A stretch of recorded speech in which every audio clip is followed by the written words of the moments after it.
Meaning of keyhole surgery.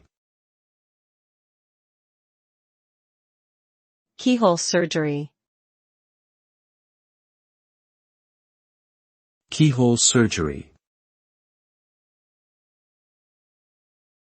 Keyhole surgery. Keyhole surgery.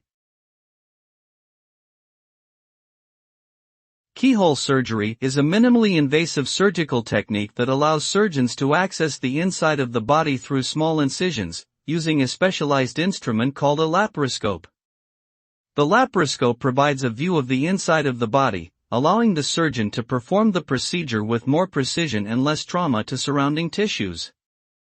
Keyhole surgery is commonly used for procedures such as gallbladder removal, appendectomy, and certain types of cancer surgeries. It is also known as laparoscopic surgery.